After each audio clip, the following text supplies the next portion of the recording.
पिछली वीडियो में हम केशव दास का अध्ययन कर रहे थे। इस वीडियो में भी हम केशव दास की व्याख्याओं का अध्ययन करेंगे। देखो, राम भैरव वर्णन हरिगीति का छंद में है। प्रथम व्याख्या देखिए। कछु जननी देव परतीत जासो रामचंद्र ही आवई, सुशीष की मणि दई ये कही सुयस जग तब गावई। सब काल हो अमर और तुम समर जय पद पाई हो, सुत आज ते रघुनाथ के तुम परम भक्त काई हो। जो इसमें हनुमान और सीता का संवाद है। देखिए, हनुमान द्वारा कोई निशानी देने की प्रार्थना करने पर सीता अपना शीश फूल देती हुई उन्हें जो आशीर्वाद देती है, उसी आशीर्वाद का वर्णन इन पंक्तियों में किया गया है। कछु दे जननी, हे जननी, जननी मनी हे माता, तुम कुछ ऐसी निशानी मुझे प्रदान कीजिए। पर तीति, जिस पर विश्वास करके श्री रामचंद्र ही आवी, श्री रामचंद्र यहाँ पर आए और तुम्हें इस बंधन से मुक्त करा ले। शुभ शीश की मणि दई, तब सीता ने उन्हें अपना शीश फूल देते हुए कहा कि हे पुत्र, यह कही, ये क्या कहा, यह कही या कहा, सुयस तब जग गावई, कि संपूर्ण संसार तुम्हारे यश का गान करेगा। सुयस तब जग गावई, कि संपूर्ण संसार तुम्हारे यश का गान करेगा। तुम जाओ, तुम अमर हो जाओगे। काल है अमर, यानी कि तीनों कालों में तुम अमर रहोगे, अर्थात तीनों कालों में ही तुम्हारे यश का गान किया जाता रहेगा।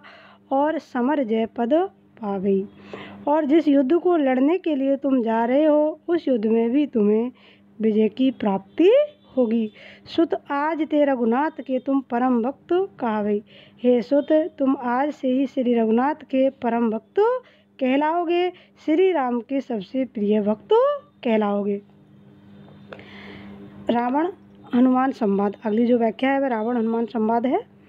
रे कपि कौन तू अक्ष को घातक, दूत भली रघुनंदन जी को रघुनंदन रे तीसरा खर दूषण दूषण भूषण भूखो, सागर कैसे तरो जस गोपद काज, कहाँ ये चोर ने देखो, कैसे बंधायो जो सुंदरी ते तेरी छुई दृग सोबत पातक लेख्यो।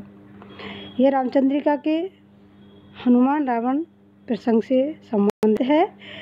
मेघनाथ हनुमान को ब्रह्मपाश में बांधकर रावण के पास ले जाता है, और रावण और हनुमान के मध्य में जो बातें होती है, उन्हीं वार्तालापों का वर्णन इस व्याख्या में किया गया है। देखो, रे कपि कौन तुम, हे कपि तुम कौन हो।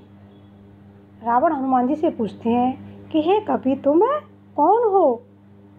तब हनुमान जी क्या उत्तर देते हैं, अक्ष को घातक दूत बलि रघुनंदन जी को। हनुमान जी अपना परिचय देते हुए कहते हैं कि मैं तुम्हारे पुत्र अक्षय कुमार का घातक हूँ, यानी कि मारने वाला हूँ, कि मैं वही हूँ जिसने तुम्हारे अक्षय कुमार का वध किया है, तथा दूत बलि रघुनंदन जी को और महापराक्रमशाली श्री रघुनाथ जी का दूत हूँ। को रघुनाथ रे। फिर रावण पूछते हैं हनुमान जी से कि ये रघुनंदन कौन है, किस रघुनंदन की तुम बात कर रहे हो। फिर हनुमान जी क्या उत्तर देते हैं, देखो, ये रघुनंदन वे ही है जिन्होंने त्रिशरा खर दूषण आदि महान योद्धाओं का वध किया था, और इसके अतिरिक्त वो भूषण भूखो कि संसार, जो संपूर्ण संसार है, उसके जो आभूषण है वे मात्र श्री राम ही है। फिर रावण ने पुनः उनसे क्या प्रश्न किया, देखो, कि सागर कैसे तरो, कि तुमने इस समुद्र को कैसे पार किया। लंका तो समुद्र पार है, तो इस समुद्र को कैसे पार करके तुम यहाँ आए हो। तो हनुमान जी क्या उत्तर देते हैं, जैसे गोपद, कि जैसे समुद्र को गाय के खुर के गड्ढे के समान समझकर सहजता से ही पार कर लिया। कहने का मतलब यह है कि समुद्र को मैंने उसी प्रकार से पार कर लिया जिस प्रकार से गाय के पैर रखने से छोटा सा गड्ढा बन जाता है, उस गड्ढे को आसानी से पार किया जा सकता है, उसी प्रकार से मैंने भी इस समुद्र को पार कर लिया है। फिर रावण दोबारा पुनः उनसे क्या पूछते हैं, देखो, काज कहाँ, यहाँ तुम्हारा क्या काम है।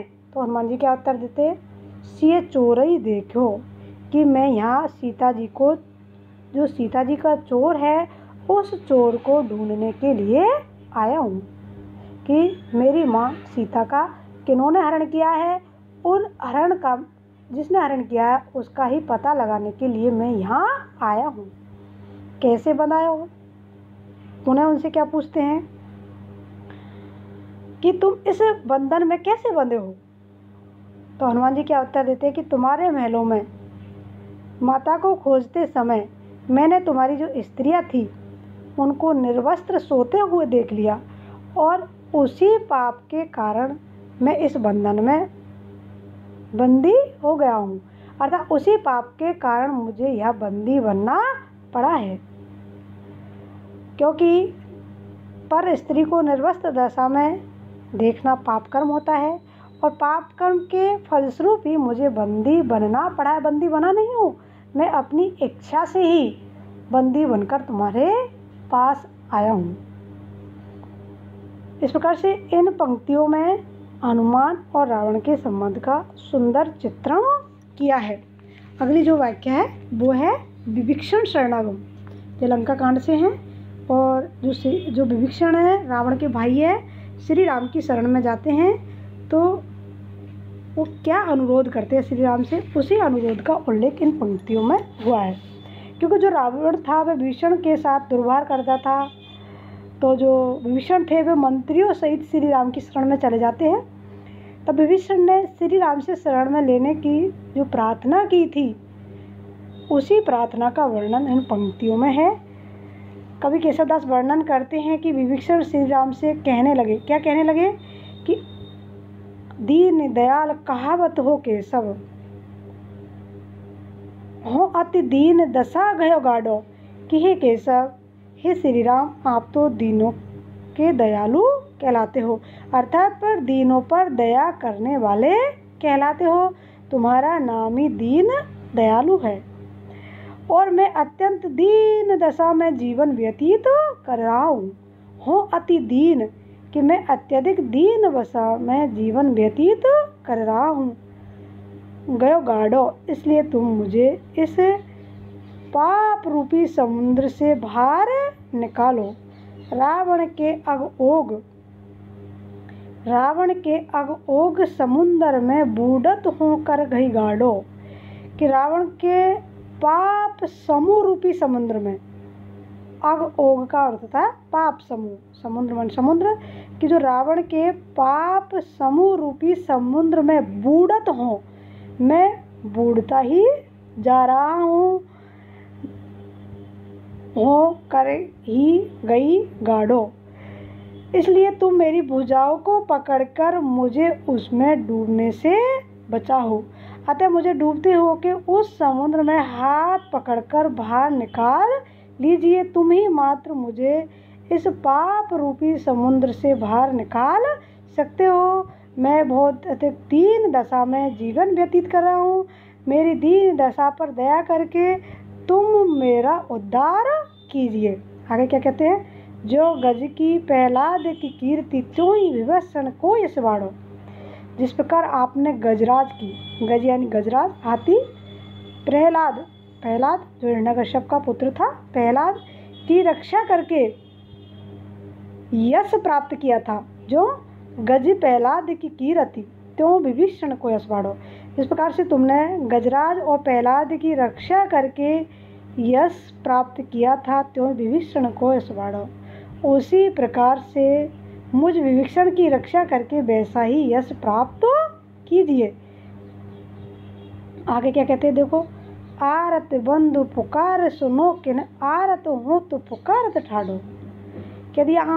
यदि आप दीन बंधु कहलाते हो तो आर्त जनों के बांधव और रक्षक कहलाते हो, तो मुझ दुखी की पुकार को क्यों नहीं सुनते हो।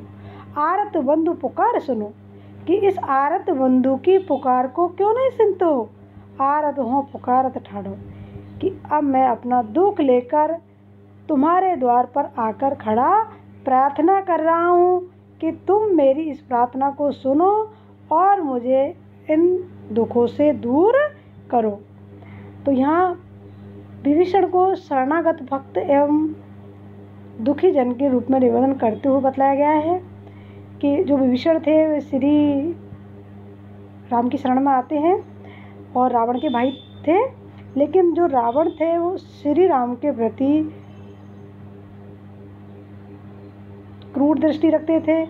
उसी प्रकार से वो जो विभीषण था उनसे भी वो ईर्ष्या करते थे और इसलिए उनसे दुखी होकर जो विभीषण थे वो श्री राम की शरण में चले जाते हैं और श्री राम से अपनी शरण में लेने का अनुरोध करते हैं। उसी अनुरोध का वर्णन इन पंक्तियों में हुआ है। अभी केशवदास पूर्ण नहीं हुआ है, उसकी कुछ व्याख्या अभी भी शेष है जिनकी चर्चा हम अगली वीडियो में करेंगे। धन्यवाद।